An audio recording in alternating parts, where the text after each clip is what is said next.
tune tales and more, where every tune tells a tale. A kitten and a magical lily pad. Ember was not like the other dragons. While his kin hoarded gold and jewels in their dark, cavernous lairs, Ember's treasure was made of something else entirely, a sprawling, vibrant garden. He nurtured fiery snapdragons, glow-in-the-dark moon petals, and plants that sang sweet melodies in the breeze. His most prized possession was a single, perfect lily pad that floated on a small pond, its petals the color of freshly fallen snow. One evening, as Ember was tending to his luminous mushrooms, he heard a sound he'd never heard before, a tiny, forlorn meow. Following the sound, he found a small ginger kitten shivering by his pond, her fur matted and her eyes wide with fear. She was so small she could have fit in his palm. The kitten, whose name was Tilly, had gotten lost exploring beyond her village. She had heard stories of a fearsome dragon who lived in the mountains and was terrified to find herself at his doorstep. She backed away, hissing, her tiny claws unsheathed. Ember saw her fear. He lowered his massive head gently, careful not to disturb the air too much. "Do not be afraid, little one," he rumbled, his voice like the shifting of a mountain range. "I will not harm you." Tilly, though still trembling, was captivated by the beautiful garden. The sweet scent of the flowers and the gentle light of the mushrooms made her feel a little safer.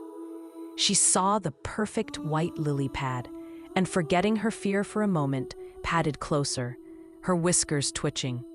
"Oh," she whispered, "it's so pretty." Ember's heart swelled. He hadn't known what he had was beautiful to anyone else.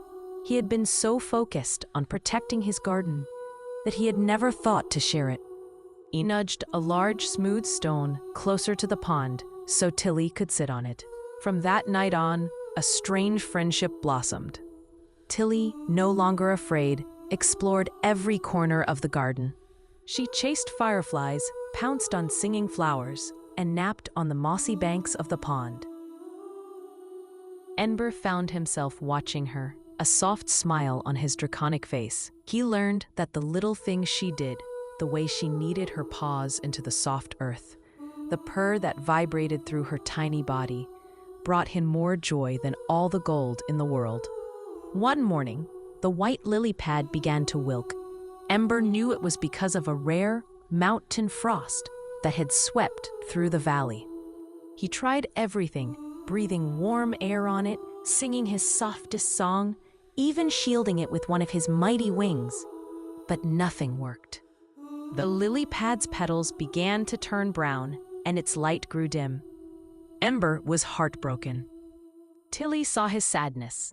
She ran off, a determined look on her face, and returned a little while later with something in her mouth. A single, delicate daisy from a field far below. She dropped it gently onto the withering lily pad. Ember, confused, looked from the daisy to Tilly.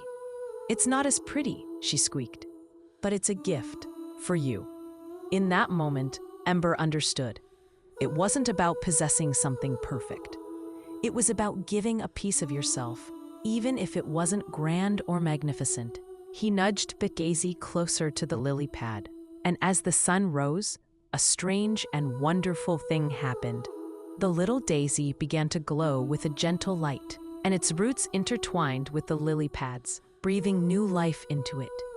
The lily pad's white petals unfurled once more, now with a faint, beautiful gold shimmer. Ember realized that his true treasure wasn't his garden, but the little kitten who had taught him the value of kindness and the beauty of a simple, heartfelt gift. So kids, can somebody tell me what we have learned today? True treasures aren't made of gold or jewels. They are found in kindness, friendship, and the simple, heartfelt gifts we give to others. Even the smallest act of love can bring new life and light to the world. Enjoyed the story? Don't forget to like, subscribe, and hit the bell icon for more magical stories every week.